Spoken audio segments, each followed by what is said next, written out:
नमस्कार दोस्तों, स्वागत है आपका द ग्राउंड रिपोर्ट में। मैं हूं समीर आत्मज मिश्र।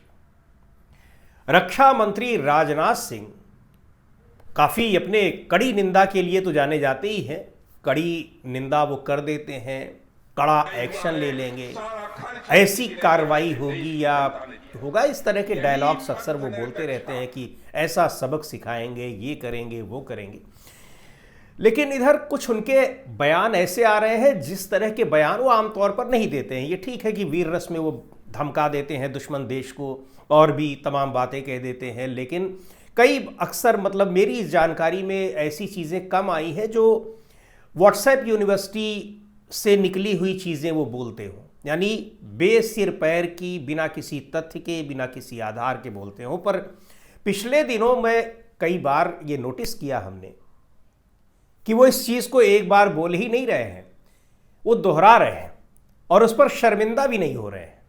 पहला वाकया है, बड़ोदरा में एक कार्यक्रम में उन्होंने कहा कि देश के पहले प्रधानमंत्री जवाहरलाल नेहरू ने बाबरी मस्जिद बनाने के लिए सरकारी फंड से पैसा दे रहे थे, वो जिसके लिए गुजराती माँ के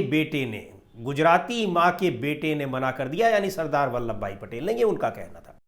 जब पंडित जवाहरलाल नेहरू बाबरी मस्जिद के मुद्दे पर सरकारी खजाने से पैसा खर्च करने की बात जब उन्होंने छेड़ी थी, सरकारी खजाने से पैसा खर्च करके बाबरी मस्जिद बनवाई जानी चाहिए, उसका भी विरोध यदि किसी ने किया था तो गुजराती मां की कोख से पैदा हुए सरदार वल्लभ भाई पटेल ने ही किया था। मेरे कहने इस बात का जिक्र कहीं किसी किताब में, यानी व्हाट्सएप में भी अभी तक शायद हमको लगता है कि कहीं पर नहीं था। व्हाट्सएप यूनिवर्सिटी में भी, हालांकि व्हाट्सएप यूनिवर्सिटी की बहुत चीज़ें पढ़ते नहीं है, देखते नहीं है, लेकिन वो आजकल आपको सोशल मीडिया इधर उधर से तमाम जगहों पर दिख ही जाती है। पर वहाँ भी मुझे ऐसी कोई चीज़ नहीं दिखाई पड़ी। अब रक्षा मंत्री राजनाथ सिंह से पार्लियामेंट में भी पूछा गया कि भाई आप कहाँ हैं, तो बड़े शर्मिंदगी महसूस हुई होगी उनको, चूँकि इस तरह के बयान आमतौर पर वो नहीं देते हैं। लेकिन उस शर्मिंदगी को छिपाने के लिए, मुंह छिपाने के लिए हंसते हुए, मुस्कुराते हुए वो चले गए। क्या जवाब देते, इसका कहाँ पढ़ा है उन्होंने? कहीं पढ़े हो तब तो बताएंगे। अब या तो उनको किसी ने कहा हो कि आप ऐसा बोलिए, या फिर किसी और वजह से चर्चा में आना चाहते हो, कोई ऐसी उन्होंने पीआर एजेंसी हायर कर ली हो जो ये बताती हो कि बदनाम होंगे तो क्या नाम नहीं होगा टाइप वाली, कि आप कुछ भी करिए, आप चर्चा में बने रहिए।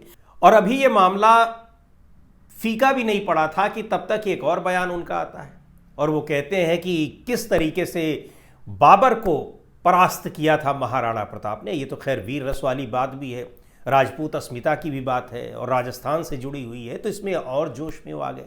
अब इस जोश में आने से पहले शायद वो ये भूल गए कि बाबर की मृत्यु हुई 1530 में और महाराणा प्रताप का जन्म होता है 1540 में कुंभलगढ़ के दुर्ग में, और बाबर की मौत हो रही है आगरा में।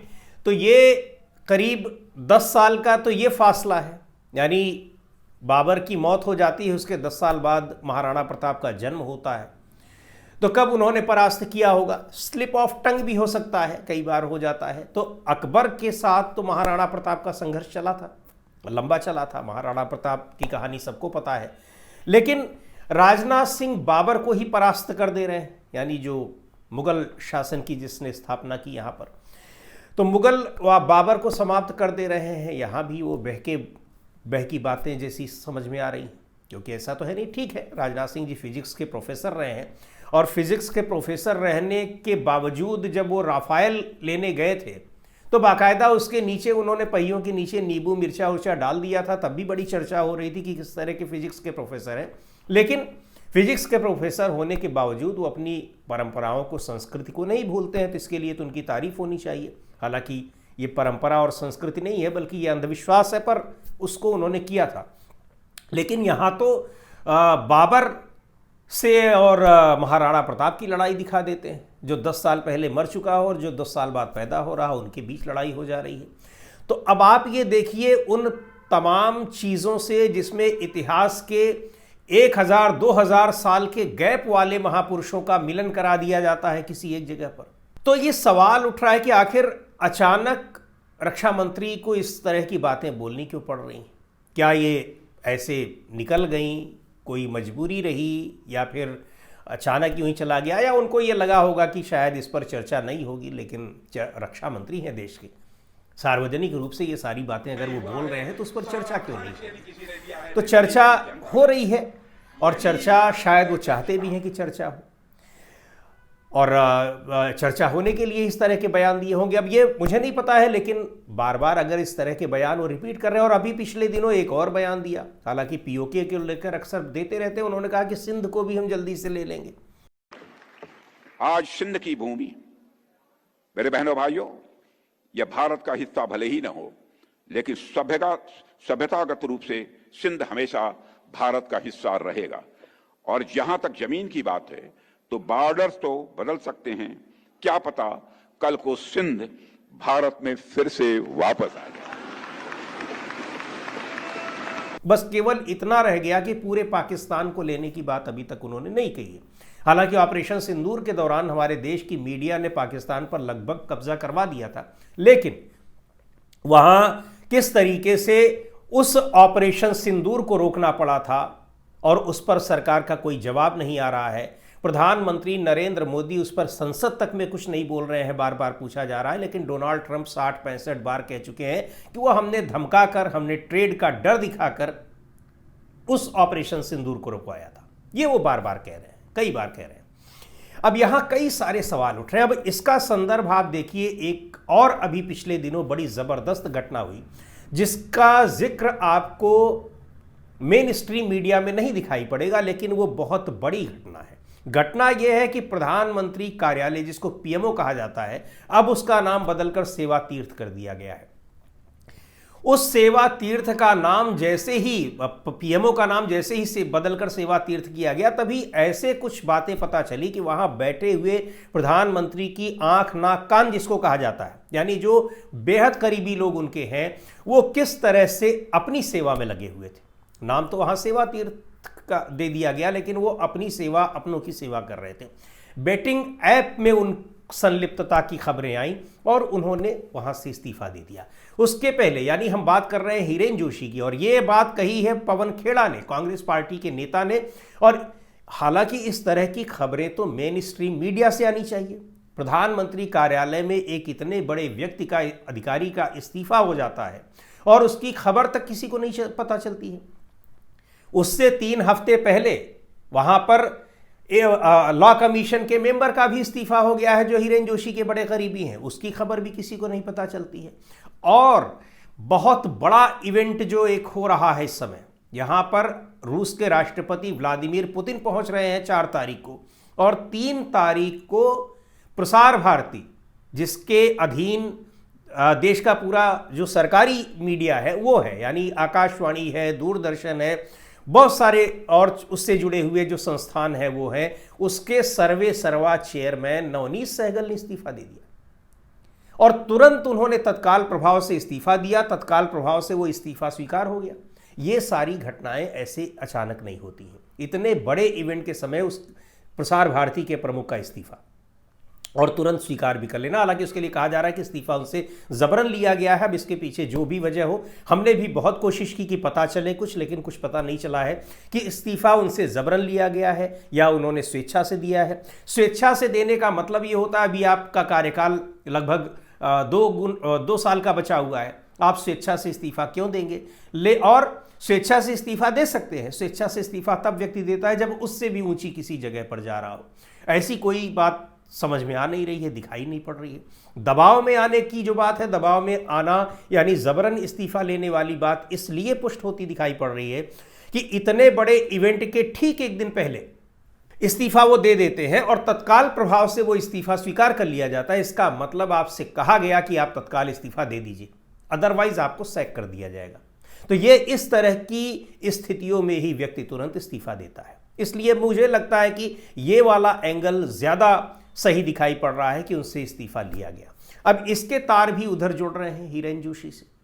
और यही नहीं, यहां पर प्रधानमंत्री कार्यालय के भीतर जो कुछ चल रहा है, और जो पवन खेड़ा ने आरोप लगाया है कि एक बेटिंग ऐप यानी जुआ खेलने वाला एक ऐप है, उसमें संलिप्तता रही है इन अफसरों की। कितना सही है, कितना गलत है, ये प्रधानमंत्री कार्यालय को, प्रधानमंत्री को स्पष्ट करना चाहिए। इसकी बात की जानकारी देनी चाहिए कि इस्तीफा क्यों हो रहा है। और जिन हिरेन जोशी की बात हो रही है वो बड़े प्रभावी, नाम हो सकता है बहुत सारे लोगों ने न सुना हो, लेकिन मीडिया का एक एक व्यक्ति उनको जानता है। वो इतने प्रभावी व्यक्ति हैं कि मीडिया में किस चैनल में, किस अखबार में क्या हेडलाइन होगी, क्या थंब होगा, ये तक वो तय करते हैं। उस मीडिया में तमाम एंकर्स के ट्वीट की भाषा क्या होगी, ये तक वो तय करते हैं, ऐसा कहा जाता है। और बाकायदा इसकी निर्देश आते हैं। कोई खबर लग गई, उसको हटाना है तो तुरंत अगर उनका आदेश आ जाता है तो खबरें हटा दी जाती है। यहां तक कि ये खबर भी एक वेबसाइट पर, द प्रिंट नाम की वेबसाइट पर छप गई, लेकिन उस खबर को बाद में हटा दिया गया। तो इस तरह के बड़े अधिकारी वो हिरेन जोशी हैं प्रधानमंत्री कार्यालय में, वो इस्तीफा दे देते हैं। और अभी ये कहा जा रहा है कि इस मामले में और भी बहुत सारे लोग फंसे हुए हैं। चूंकि संसद का सत्र चल रहा है, इसलिए अभी थोड़ा उस मामले को रोकने की कोशिश की गई है, उसको एक तरीके से फेस सेविंग की कोशिश की जा रही है। उसके बाद अभी इस्तीफे ये धड़ाधड़ होंगे। यहां जिस तरह से 2024 के लोकसभा चुनाव में प्रधानमंत्री नरेंद्र मोदी अल्पमत की सरकार के बावजूद प्रधानमंत्री बनने को लालायित दिखे, तो उसने ये साफ कर दिया कि अब भारतीय जनता पार्टी में भी जो दूसरे पीढ़ी के नेता है या उनके जो समकक्ष हैं, उनमें से किसी का नंबर नहीं आने वाला है। और दूसरी बात, ये कुछ लोगों को लगा होगा कि 75 साल की उम्र पूरी कर रहे हैं प्रधानमंत्री नरेंद्र मोदी, तो हो सकता है खुद स्वेच्छा से वो पद छोड़ने की पेशकश कर दे। लेकिन प्रधानमंत्री नरेंद्र मोदी ने पद छोड़ने की पेशकश नहीं की। हालांकि पेशकश करते तो हो सकता है तमाम लोग ये कहते हैं नहीं नहीं आप बने रहिए, पर प्रधानमंत्री को ये पूरा भरोसा है कि वो जैसे ही पेशकश करेंगे तुरंत उनसे लोग कह देंगे कि बहुत अच्छा है, आप अब दे दीजिए, आपने बहुत देश की सेवा की। तो उनको ये पता है कि हमारी अपनी पार्टी के भीतर भी क्या कुछ हो सकता है और क्या कुछ चल रहा है। इन सारी चीज़ों के तार एक दूसरे से जुड़े हुए हैं। राजनाथ सिंह की जहाँ तक बात है, तो राजनाथ सिंह के दिल में ये कसक तो रहती ही है कि कहाँ वो प्रधानमंत्री पद के दावेदार हुआ करते थे। और कहा भी ये जाता है कि 2014 में जब प्रधानमंत्री नरेंद्र मोदी के लिए उन्होंने प्रधानमंत्री पद की उम्मीदवारी का प्रस्ताव पारित किया, तब भी वो इस उम्मीद में थे कि भारतीय जनता पार्टी अकेले दम पर बहुमत पाएगी नहीं और इस स्थिति में उनको शायद प्रधानमंत्री उनकी पार्टी बना दे या उनका गठबंधन प्रधानमंत्री बनाने के लिए उनको आगे कर दे। पर ऐसी चीज कुछ हुआ नहीं। और उसके बाद प्रधानमंत्री नरेंद्र मोदी और राजनाथ सिंह के बीच क्या कुछ हुआ वो भी लोगों को पता चला। फिर उन स्थितियों के बाद राजनाथ सिंह ने पूरी तरह से सरेंडर कर दिया। इस तरह सरेंडर कर दिया कि उनसे जब कहा गया तो अध्यक्ष पद छोड़ दो, तो उन्होंने अध्यक्ष पद छोड़ दिया। जब उनसे कहा गया कि आप गृह मंत्रालय छोड़ दो, उन्होंने गृह मंत्रालय छोड़ दिया। लेकिन अब उनको भी यह लग रहा है कि शायद अब स्थितियां ऐसी बन गई हैं कि प्रधानमंत्री उतने मजबूत नहीं रहे हैं, न तो गठबंधन के भीतर और न ही पार्टी के भीतर।